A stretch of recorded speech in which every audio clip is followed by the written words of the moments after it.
All right, what's up? What up? Ozzy, David, my dad to my left, and my new friend to my right. What's up in the glass Provoke Inspire bowl? Dude, the lighting's nice in here. It is nice. It is nice. And it's all thanks to the person behind the camera, Leon, a.k.a. Nard. Although occasionally he is in front of the camera with me, but not today.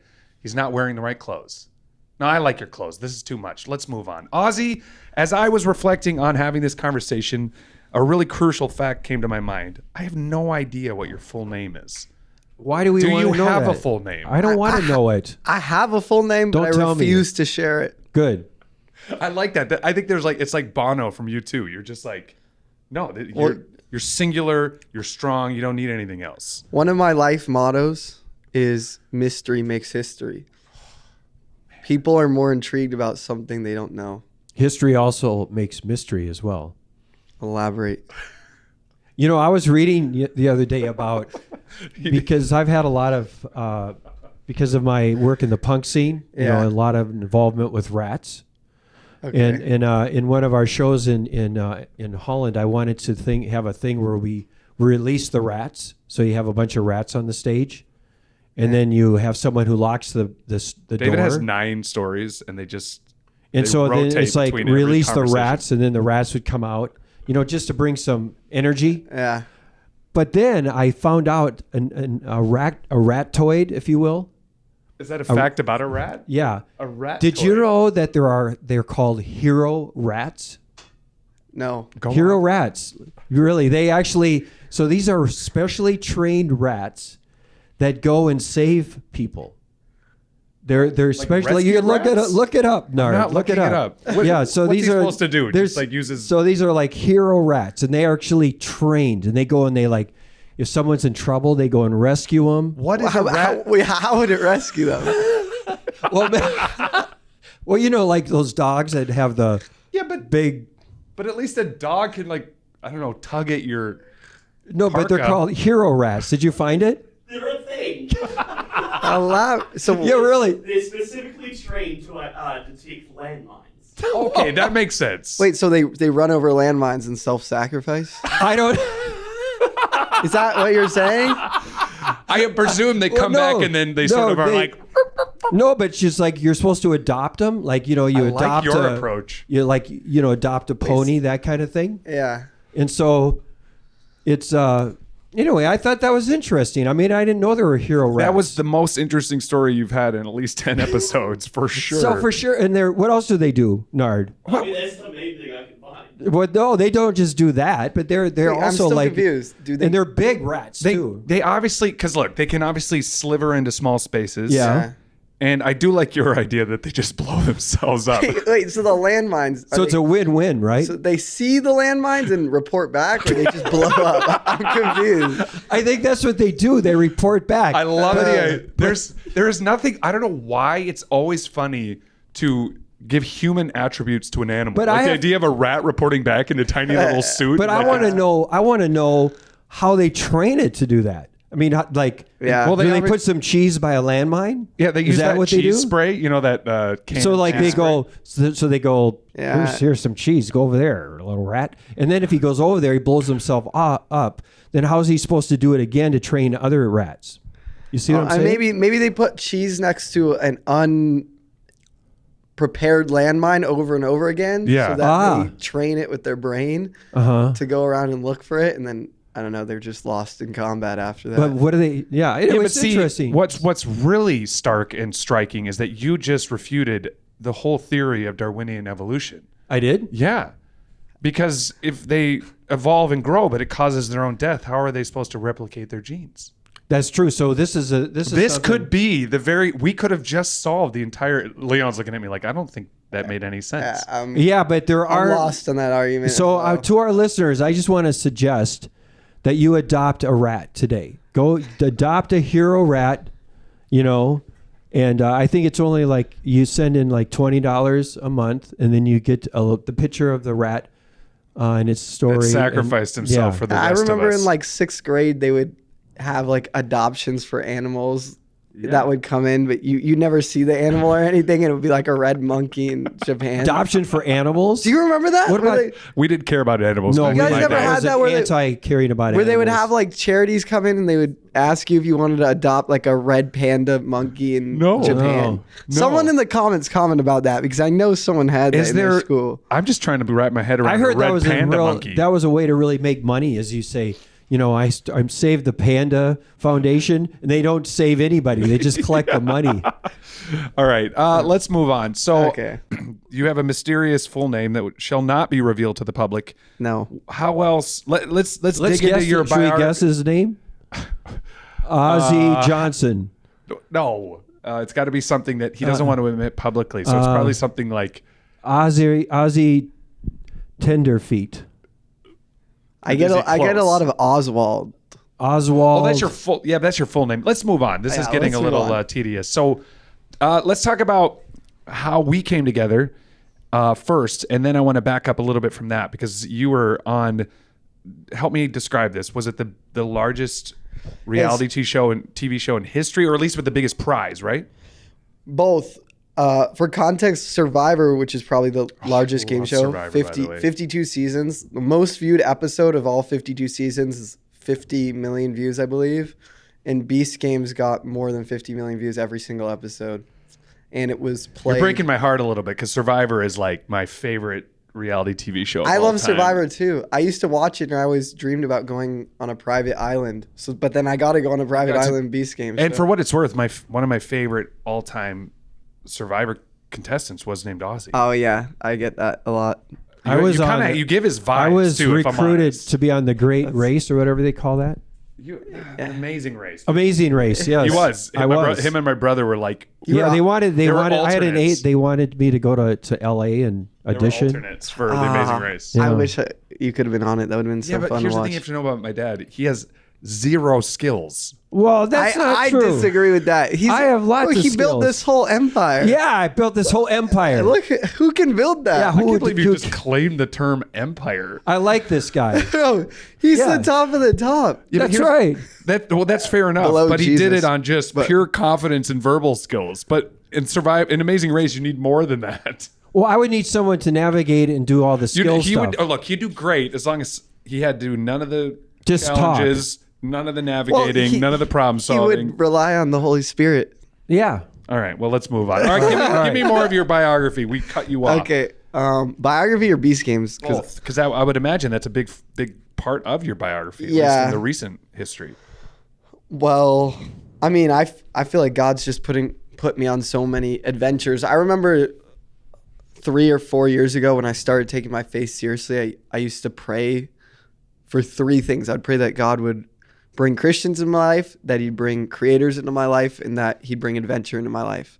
And since I started praying those 3 things, I emailed a random entrepreneur hero of mine. Because before I was into the Bible and God, I used to be into self-help. And I emailed this like new agey entrepreneur guy, and he paid for me to walk across Spain when I just became I never met him. I just emailed him. He was like, yo, do you want to walk across Spain? I'll pay for you. So I walked across Spain with a Muslim kid and a Catholic kid. And I just started telling people about Jesus on my walk across Spain. Then a few months later, I applied to something called Red Bull Can You Make It, which are these wristbands right here. And that was a challenge with Red Bull where they dropped us off in Barcelona. They took away our phone, our wallet, our money. And we had to spend a week homeless trading Red Bull for food, sleep, transportation, travel. Whole time was They gave you like a whole bunch of Red Bull, yeah, like a crate of it. they give you one pack of. Well, you don't want multiple packs because you don't want to be carrying. That's what I around was thinking, Heavy, yeah. like What if you wore them as clothes? And then as you went, you became increasingly more exposed. That rhymed.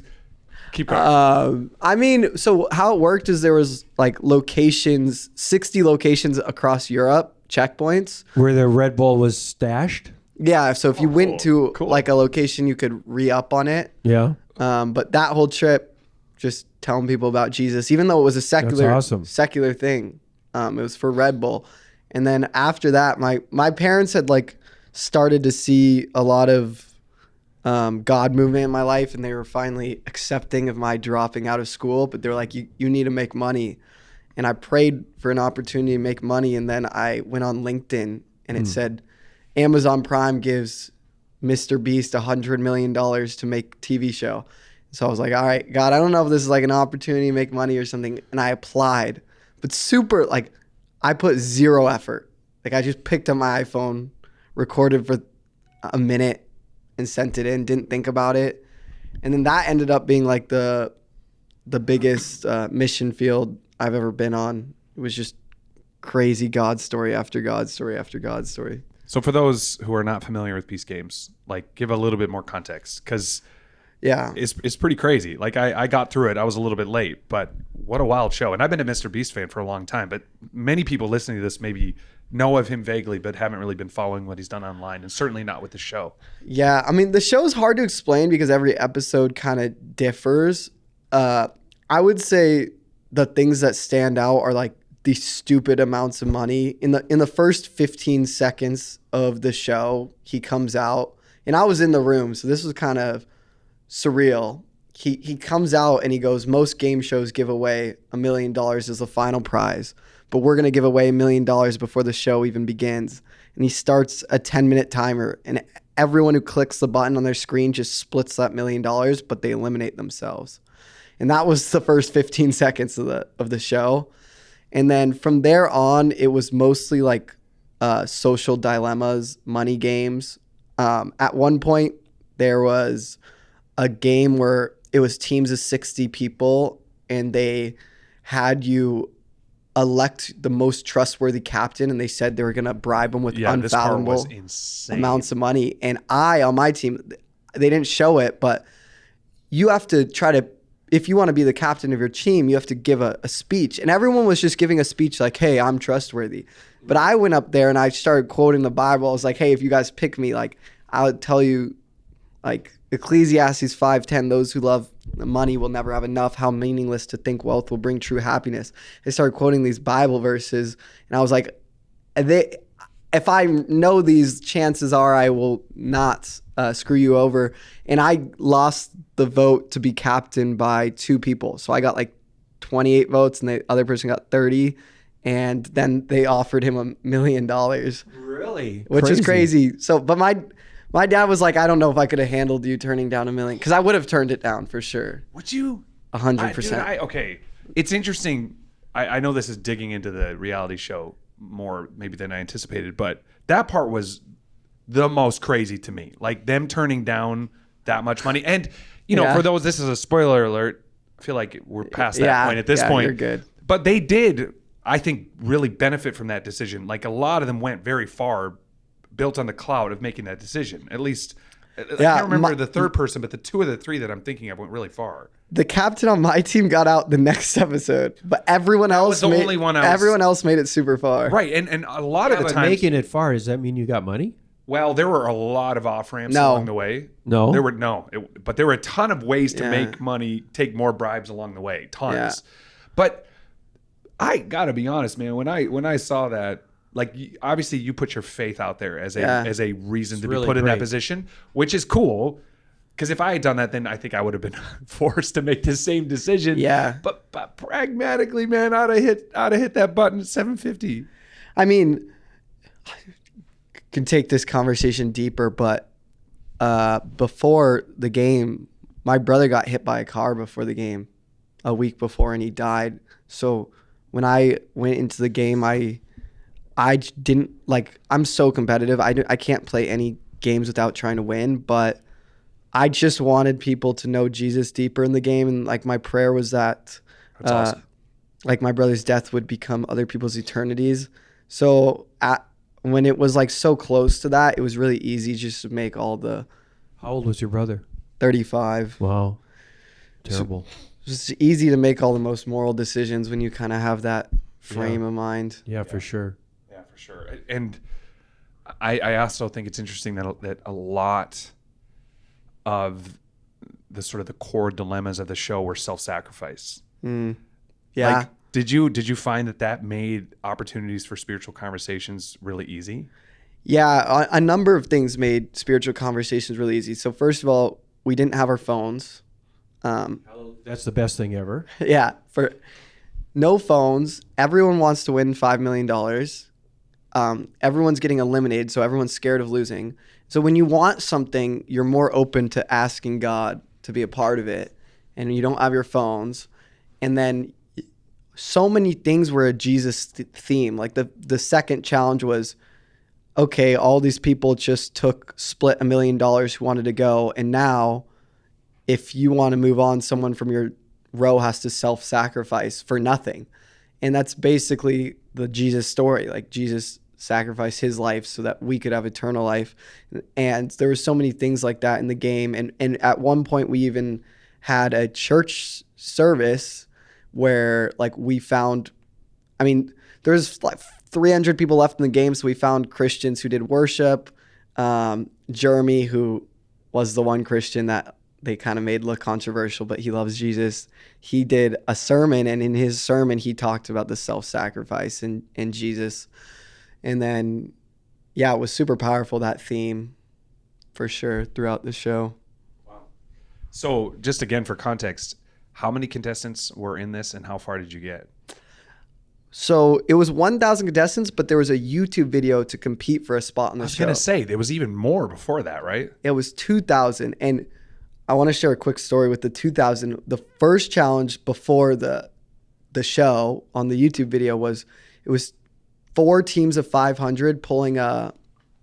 So this is actually available to watch on YouTube, which makes sense because why would you go through all that? It was a 10,000 pound boulder, and we pulled the boulder up, and we didn't get last place, so our team didn't get eliminated, and we're all celebrating.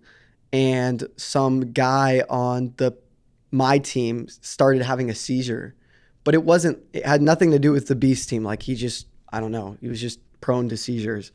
And so I got on my knees and I started praying for him. And this was in Allegiant Stadium. So it was like a massive football stadium with 2,000 people, the first challenge.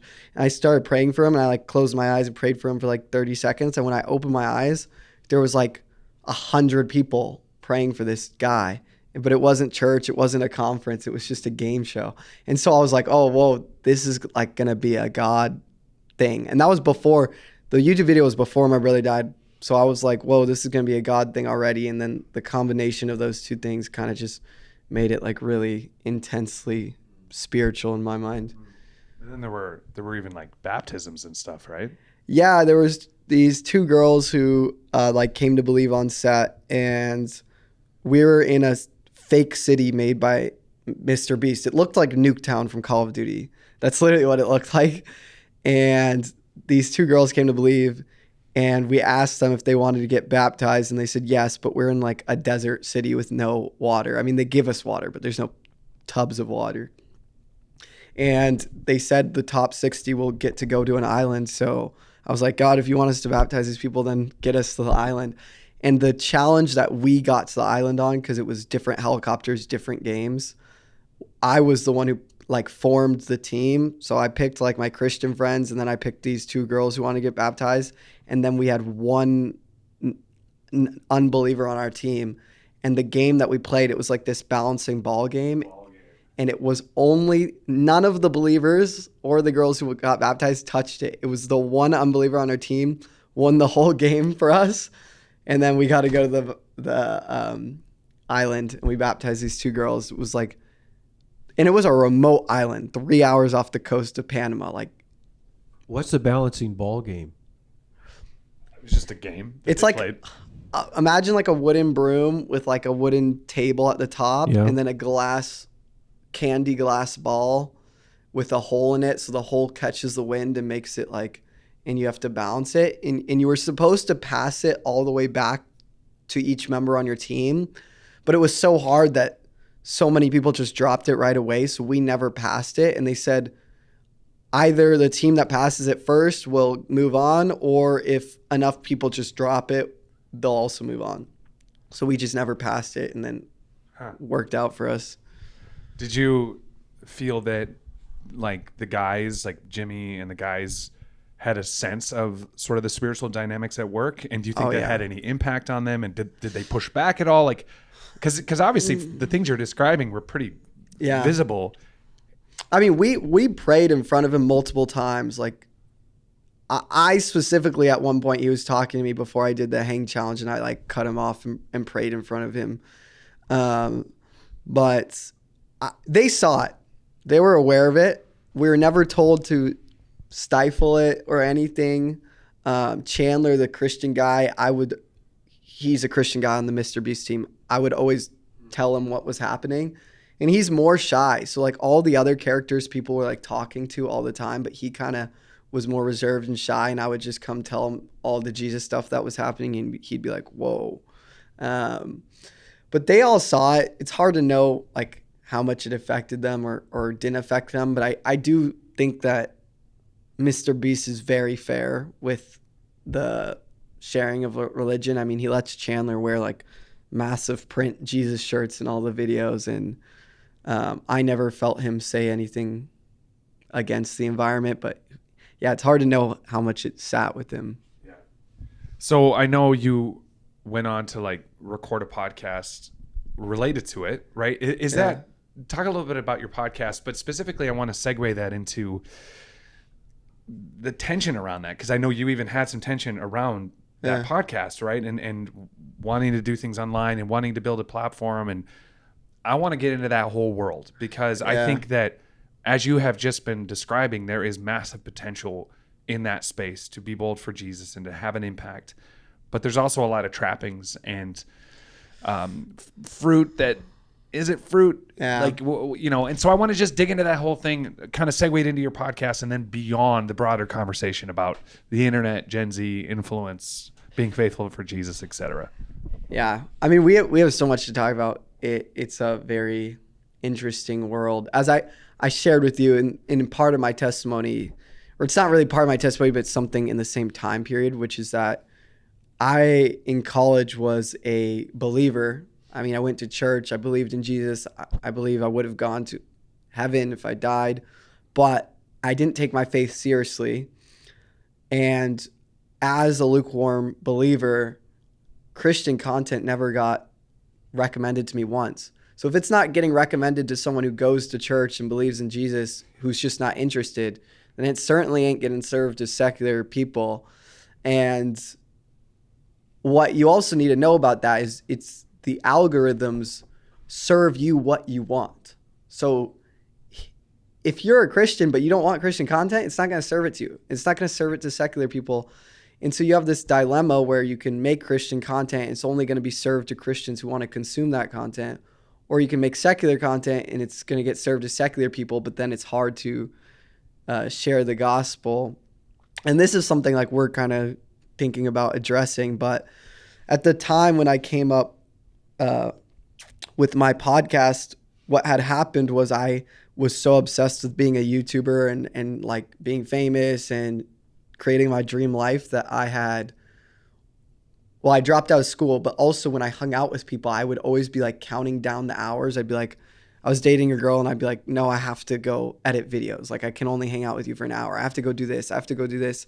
And I realized that like, if I were to die or any of the people around me were to die, like they would remember me as like constantly choosing work over them. Like I always just like saw people through the lens of like, will this make my YouTube dreams come true? It's funny because I did a lot of like godly things through the identity of YouTube. So like I was in a fraternity and I left the fraternity not because I wanted to follow Jesus, but because I was like, oh, hanging around these people will stop me from being a YouTuber. And then I stopped drinking because I was like, oh, my brother was a bad alcoholic too, so that was part of it. But it also was like, hey, if I drink, I'm not going to be able to accomplish my dreams of YouTube. I kind of started to see people through that lens, and everything was through the identity of like making it big on YouTube. And then I had this epiphany as I read the Bible, and I realized the Bible says we're not going to take our achievements in the next life. We're not going to take our status. We're not going to take our possessions. And then this Bible verse that really struck me, Luke 16:9, it says, here's the lesson: use your earthly resources to benefit others and make friends. Then when your worldly possessions are gone, they'll welcome you to an eternal home. So the only thing the Bible like really says that we can build on earth that will take into the next life. I mean, of course, there's some form of eternal rewards and stuff, but is our relationships. So I then started a podcast built on that verse, Luke 16:9, where I believe the best entrepreneurs solve their own problems. And so the biggest problem I had was like workaholism and always choosing work over people. And so if I wanted to stay in this space and honor God, I wanted to address that. So basically I started a podcast about changing the way people measure success from wealth metrics, money, possessions, achievements, and status to relationships. And when I talk to worldly people, I say it that way. When I talk to Christian people, I say it through the Luke 16:9 lens. And the idea was that it would, appeal to both audiences. I like where you went with that, because I think that before we can answer the question, how can we be fruitful through the tools and mediums of our day, there's a question behind that question, or I would say a foundation that's necessary to build before that. And that is that you have to get your identity right. And we were saying that in a conversation yesterday, that I really don't think any of this matters until you have that identity in Jesus and the shifting of the perspective that comes from having your identity in Jesus, which is what you're describing. It's like I had this paradigm shift from my identity is to be this successful YouTuber to no, those things actually don't define me. That is actually not valuable. And your whole identity shifted around this scripture. But even before trusting the scripture, my assumption is there was some encounter with the intimacy of Christ that made you go, I need to take his word seriously, not my own desires or instincts.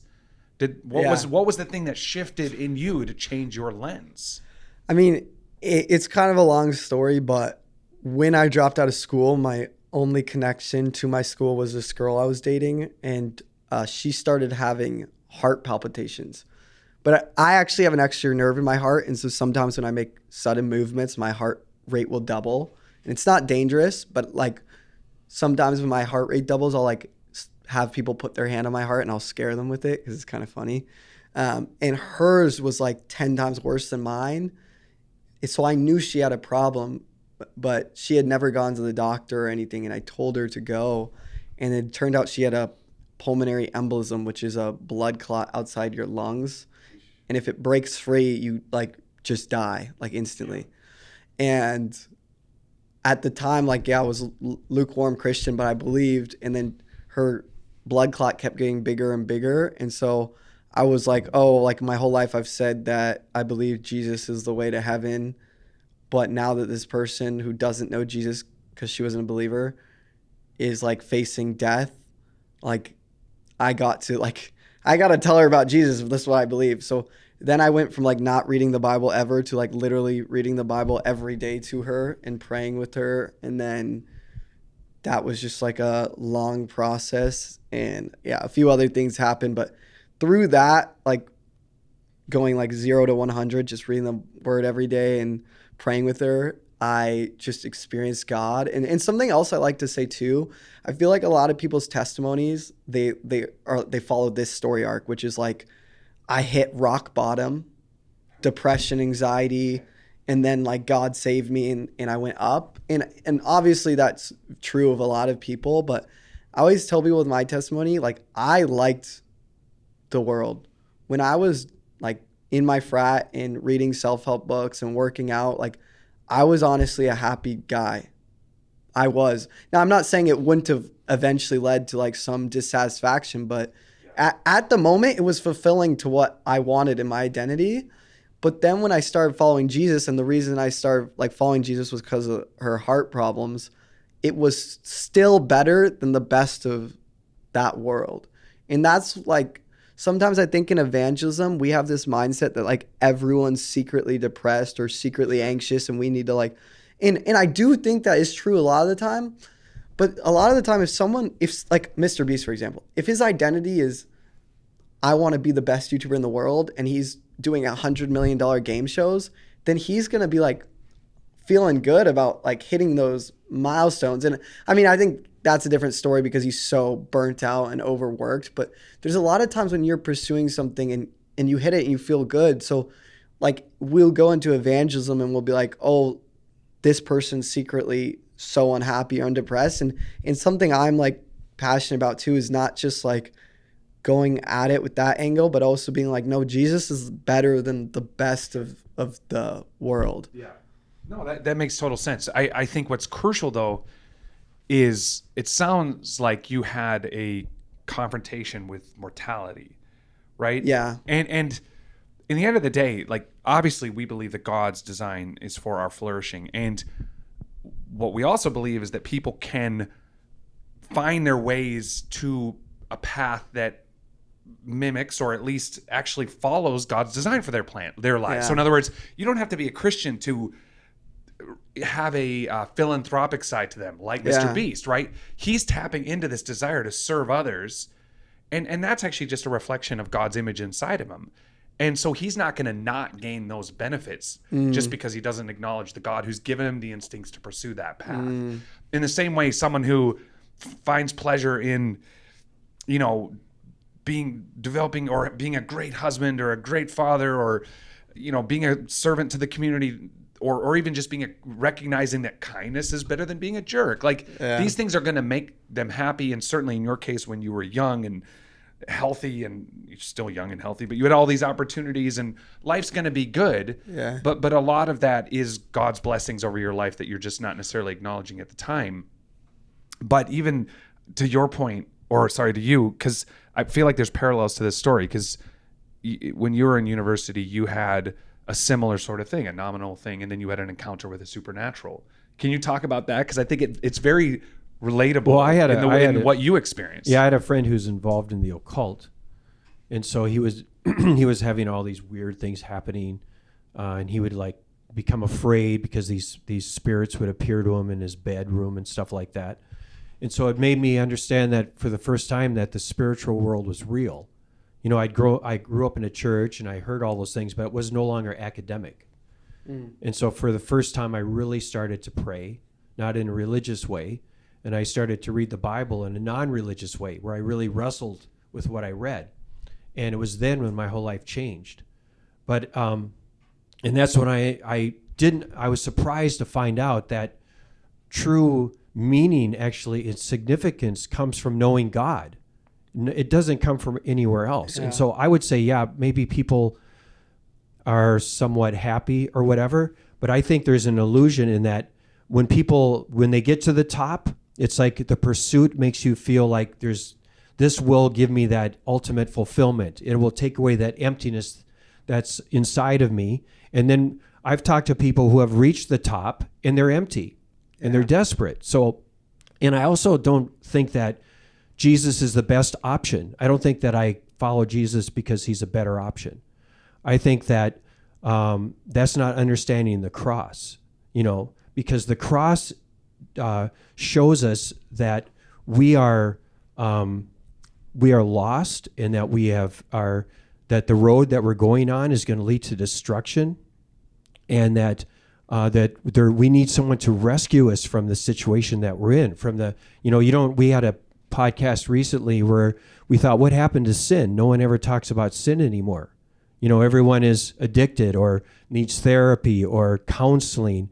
And I think that what people need is to be set free from bondage and from sin. And I think that's something that people need to understand and see. Because if it's because you can try Jesus, and if Jesus is presented as someone to make your life better, you've never come to him the way you're supposed to, which is on your knees. The only way that I can come to Jesus is surrendering my life to him. And I've been talking really straight to people about that. People that are very much not involved in the church at all. And I'll say, you need to surrender. Your problem is that you're proud and that you think that you can do things in your own power and your own strength, when it's a lie. And you need to surrender. You need to get on your knees. And I'll do that at shows. I'll say, well, I'm not sure. I said, well, you have to get on your knees. And then that's when people truly get set free. I mean, that's what happened to you, I think, is that you came to a surrender point, right? Yeah. And so I think it's important that we don't present Jesus as a better option, or just he's the best option. I don't think that's how we should present him.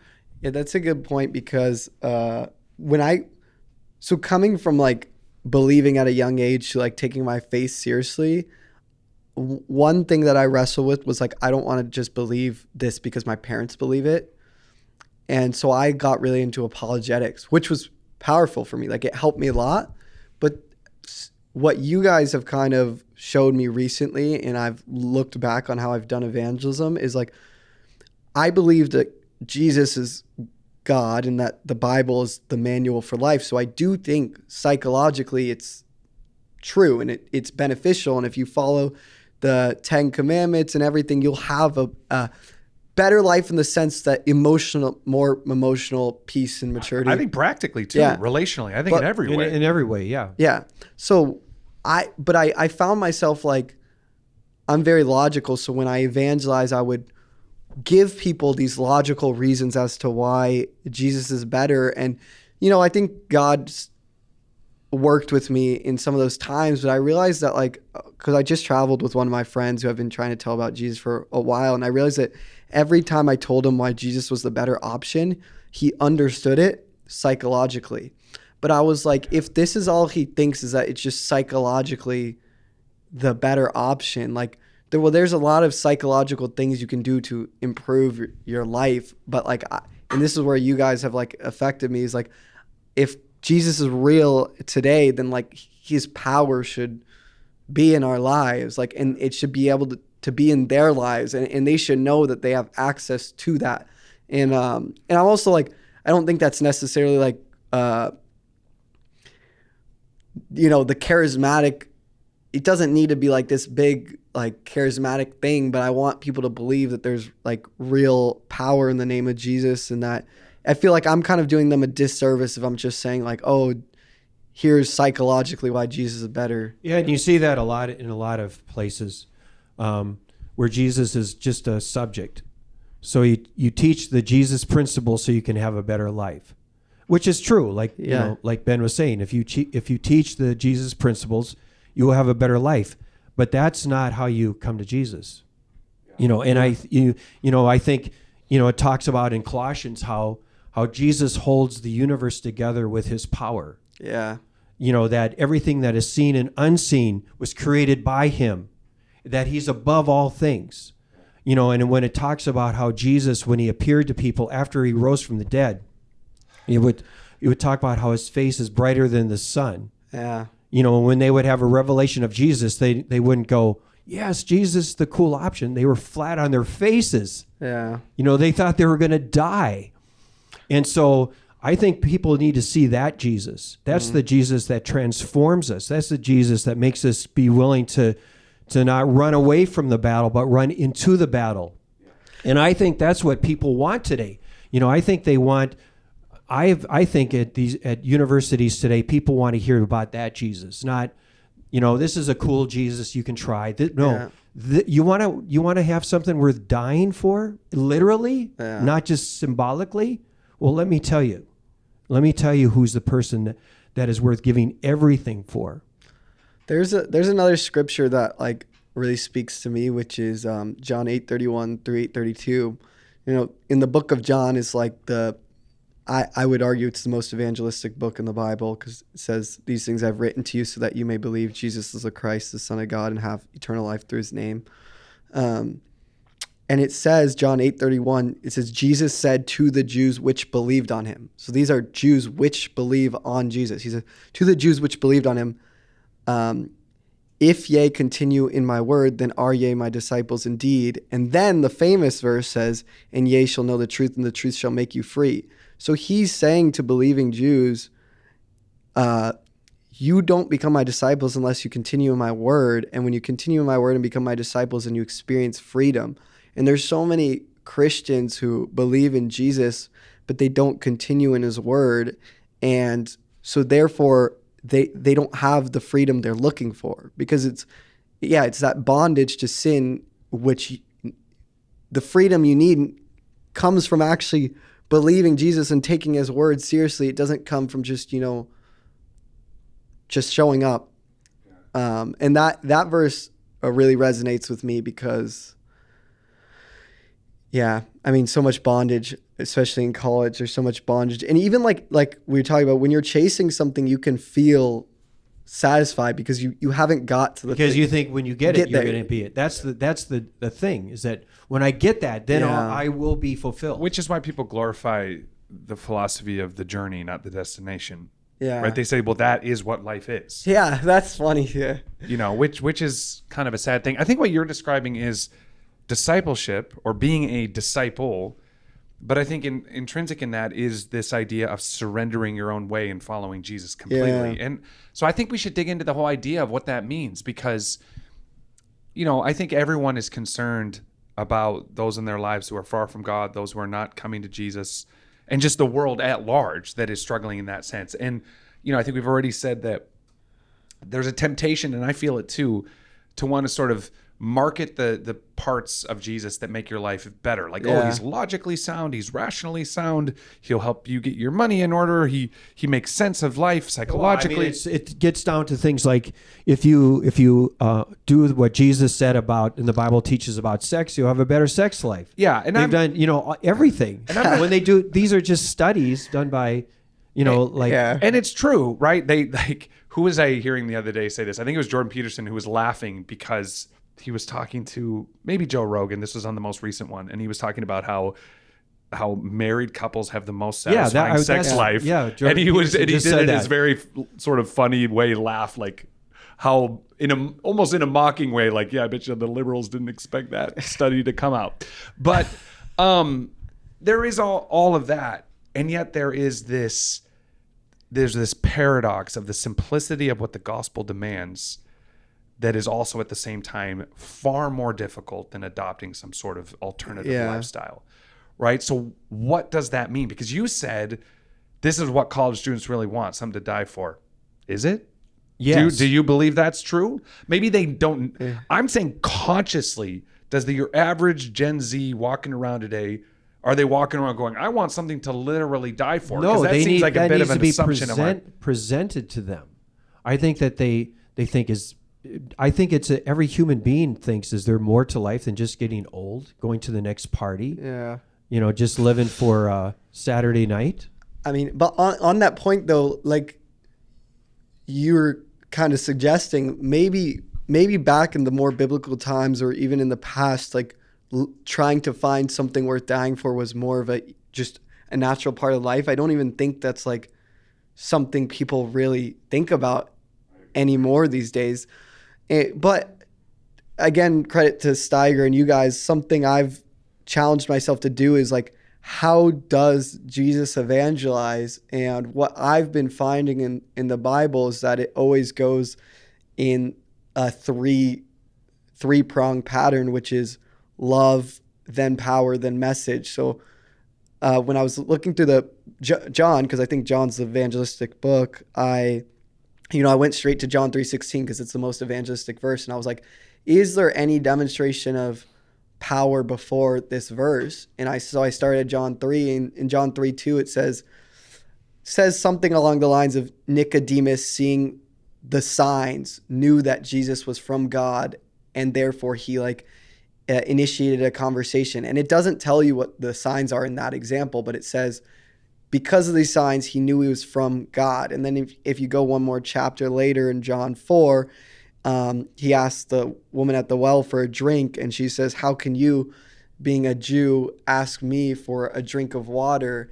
And so not only in a patriarchal society he's talking to a girl, but he's talking cross-culture as a Jew to a Samaritan. And with his knowledge as God, he knows this girl has slept with 5 people. So from his knowledge, based on the society standards, she's like the scum of the society. Yeah, worst of the worst. Yeah. And he's showing his love for her first.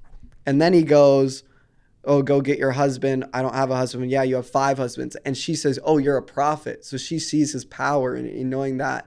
And then she's the one, both Nicodemus and her are the ones who probe the God conversation. She says, oh, I know there's a Messiah coming. And he says, it is he who's talking to you.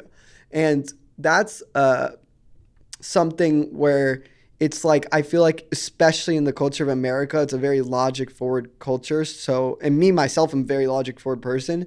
It's like, oftentimes we try to tell people the message. But in reality, if we're living with love and power, people should, I'm not against using your words. Obviously, you have to use your words. That's crucial. I'm not one of those people who's like, you're the only Bible people will ever read, which I get. That's a good point, but you have to use your words at some point. But it's like your love and your power always should precede the message so that people want it. And I think that's part of the reason why people don't think it's something worth dying for, because if it's just some it's just another alternative why would I philosophy, want and to ours die is the for an superior one. alternative psychological concept? So then maybe the question isn't, you don't necessarily lead with, are you looking for something to die for, young man? It's more like, once you encounter the love and power of Jesus, you say, where else would I go? Then it becomes something worth giving your entire life to. Yeah, there was a YouTuber that I really looked up to, and is a big part of my journey because she was the first YouTuber to come on my podcast when I was a nobody. And when I met her, she was super new agey and spiritual. And I told her about Jesus, and she was like, hey, I like the way you talk about Jesus. I'll ask you my Jesus questions. And that was like 3 or 4 years ago. And I was on the phone with her yesterday, and she was telling me, and we were talking because she's now engaged. She just read the Bible with her fiance, not new agey anymore. And she was telling me on the phone yesterday, like, as I've met these big time YouTubers and been in this world, there's something about like your eyes and the Christian YouTubers' eyes that like the people who take Jesus seriously, there's some like peace and joy and something you guys have that I wanted. And it had nothing to do with like I think my points helped with the like apologetics, but it wasn't about the apologetics. It was about like the peace and the power that we had walking around in our life. That was what she was like, hey, I want that. And that's why I took what you guys said seriously. Right. Which is why I think what's funny is that the most quoted scripture as it relates to apologetics is 1 Peter 3:15. Yeah. And what's interesting about that is it says, be prepared to give a defense for the hope, right? It doesn't say the knowledge, the information, the theology, the very interesting, right? It says the hope. And hope, yeah, it's based on knowledge, but it's more than that. It's far more visceral. It's far more emotional and psychological, and the whole thing wrapped together. And so I think what she felt in you was a hope. Yeah. Right? And it was a hope being exuded out of your whole person, information and all. But that's what people need to see. There's a Tim Keller analogy story that I really like where he says, like, imagine 2 warehouse workers and they have the same job, the same family, the same friends, and they both are contracted for 1 month in a warehouse. And this is great. This feels like a Mr. Beast dilemma. They meet in the lunchroom one day, and one of them, who has the same genetics, same friends, same situation, is extremely happy and satisfied with his life. And the other person with the same genetics, same situation, same whatever, is like extremely unhappy. And he says the only difference is that at the end of this month of work, one of them is going to get paid $1 billion and one of them is going to get paid minimum wage. And they both work with that in mind. And the person who's packaging boxes and doing whatever, who's making $1 billion, he's like, I don't care what I'm due for a month because I'm going to get $1 billion. And the person who is, getting minimum wage is like, this is not worth it. I'm packaging boxes, this and this and this. And Tim said, every single Christian should be like the person who's getting paid $1 billion, because we're all going to spend eternity with Jesus at the end of this life. And we should be able to go through the hardships, like the depression, the death, the sickness, the dying, knowing what we're going to get. And I don't even like to compare it to $1 billion because it wouldn't. Because it's actually more than that. It's more than that. It doesn't even compare. No. But the analogy stands. And I think that's like a lot of believers don't believe. And I'm not saying, I never like to argue like saved or unsaved. I think that's dumb. But there's a degree to which you read God's word and take what he says is true. And the more and more you believe it, the more and more you see it as like, oh my gosh, it's really that valuable. It's really worth that much. I want everyone else to experience that. And then you kind of get that hope and joy. But to keep on the Tim Keller train though, like I think that to me is not a binary thing, right? Because in the illustration, it seems binary. It's like you either see the world as you either see yourself as receiving $1 billion of minimum wage, and this is getting on a bit of a tangent, and I think we should circle back, but I think this is important because I think it's like, to me, the analogy is like marriage. Like when you first get married, you think you're in love. Like you think you have a profound understanding of love, but it's so superficial, truly. And not for me, it wasn't. Yeah, it was. So I want David's opinion. Yeah, get your opinion. And so like your perception. I didn't find out my wife's name until after we were married for 2 years. That's true, which I think is just proving. Because my point. why do I need to know her name? Yeah, hence the name tag. Wait, I would like let him finish his point, but then I want to know that. Yeah, my analogy is that your perception of the reward grows as your maturity in Christ grows.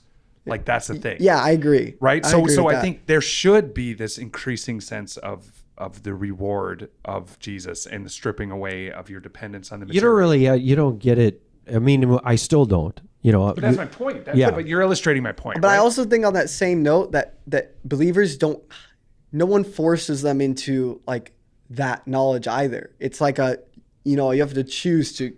But you can be married for 30 years and still have the same intimacy as the day you got married. Yeah, exactly. That's where the disciplines and the commitment and the self-denial and the cultivation of intimacy comes in, which is why all the way back to the beginning of this conversation, I think no matter what it is God calls us to do in or out of the world, if it's not birthed out of this intimacy with Jesus, we're not going to have the perspective to endure what we are asked to endure in the world. We're not going to have the right identity to be able to handle the rich blessings of the modern world we live in, but also the temptations that come along with it. Yeah, true. So I want to hear about not knowing. Oh, that's another podcast. Well, I can't. I don't. About Have, your marriage? What? Well, just say why you didn't know her name for 2 years. Yeah. How's that possible? Well, yeah, but why I didn't need to know her name. I just liked how she looked. She made me, excited to be around, and so that was but it. How do you not know? It was a different time, Ozzy. Well, why do I need to know her name? I knew it was her. You could point. Wait, but you knew you had a nickname for her. Yeah, of course, but I'm not going to tell you that. Not on air. We'd have to put the little E next to this podcast. Wait, so is I don't know what we're doing. You've dug into this. See, you'll get to know them in time, I and you'll wanna realize. know. Maybe you're not ready. After the school, okay? After Germany, you'll know what to. I can get into this. We talked a lot about identity. We talked a lot about how God had to do things in your heart for your paradigm to change. How, with this generation, with what we're going through, with the resources that we have at our disposal, for people who are desperate to reach those that are outside of the church, what would you say to that? What's the answer to all of these questions? I think that the simple thing is like seeking God. I think that's like kind of the obvious theme that we've displayed. So I don't think that's really the satisfying answer, but it's, always just seek God. I do think though, like where I see myself inserting and possibly working with you guys is getting people to be more creative with Christianity, because we are so extremely affected by social proof, which is the idea that we look to those around us for how to act in any given situation, that a lot of time Christian media looks like copy and paste Christian media, Christian church, Christian worship. And this happens in the secular world too. Like when Mr. Beast is the top YouTuber, all of a sudden everyone else's thumbnails look like his. And there's a degree to which that's wise, because if you want to succeed, you should look at other people succeeding. And I even think that God sending himself as a man in the form of Jesus, we're supposed to look at Jesus and, copy his lifestyle. But I think, one of the reasons I'm drawn to Steiger is like David was willing to be like, hey, punk rock band with blood and zip lines is not it's not copy and paste Christianity. No. But I believe that God can work here. And that's kind of what I want to do with content, where it's like, hey, we need to. I don't want to be the Christian TikToker who's like, stop, let me read a Bible verse with you. It's like, and I'm not even criticizing them. Like, sure, God can work through that, but I think we need more examples of what we would call category 3 content, which is Christian content that reaches secular people, but shares the gospel. Like, and because we live in such a social proof society, and that's globally, not just America, we need to set an example of creative evangelism that gives Christians permission to think in creative ways with God. Yeah. But all of that will be useless if you don't seek God and you don't love God. Yeah. Yeah. And I think we talked about this, how people don't need another alternative lifestyle. They need to be confronted by the power of God. And I think we should have another episode where we dig into what that third category content looks like. Yeah. But before we do that, or just to put a little bit on that as maybe a preview, is that what we're not suggesting is that by going outside of the Christian bubble, that it somehow loses the essence of the gospel. Because I think in a lot of the Christian content, sometimes the gospel's even there, but it's packaged in such a way that just is not reaching people that it actually needs to reach. What has made NLM, No Longer Music, so unique is that it is so out of the box, but it is unwavering in its commitment to preach the cross, the life, death, and resurrection of Jesus.